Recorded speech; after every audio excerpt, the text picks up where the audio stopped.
Le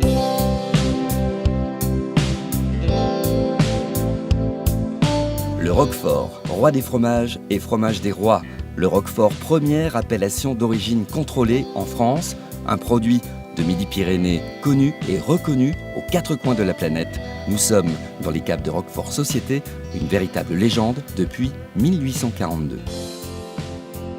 C'est un plaisir gastronomique unique, une sensation intense en bouche, et en plus c'est un patrimoine. Il y a un miracle qui se produit dans ces caves et donc arrive sur la table un produit merveilleux, apprécié par les connaisseurs, qui se transmet de génération en génération. Il y a toute une histoire liée à l'Aveyron, à la filière brebis et au plaisir bien sûr des consommateurs. C'est à la fois un produit puissant, qui a du caractère, tout en ayant une certaine onctuosité, une texture en bouche, une persistance en bouche. Vraiment, c'est un grand plaisir à la fin d'un repas, avec un bon verre de vin, un bout de fromage, c'est formidable.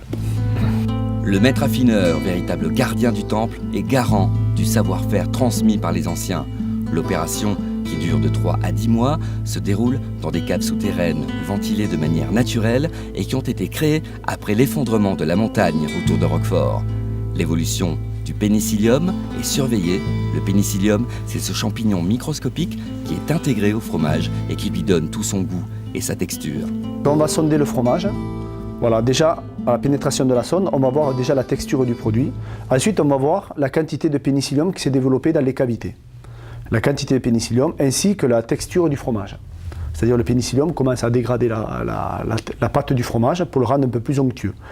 Et dès qu'on va juger qu'il y a suffisamment de pénicillium et que la texture est à l'optimum, on va décider de stopper le développement du pénicillium. Le secret d'un bon Roquefort, c'est aussi du bon lait de brebis, un lait cru et entier, uniquement récolté en Aveyron et dans les départements limitrophes.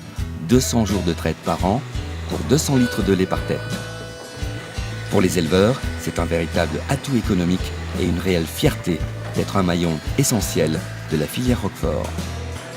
C'est qu'ici, si on enlève le Roquefort sur le plateau du Larzac, et vous avez vu un peu dans la végétation, il ne reste pas grand-chose. On ne peut pas faire des céréales, enfin on ne peut pas faire grand-chose d'autre. C'est vraiment le pays du mouton, quoi. Ça nécessite quand même de gros investissements parce que c'est la traite, c'est des bâtiments imposants.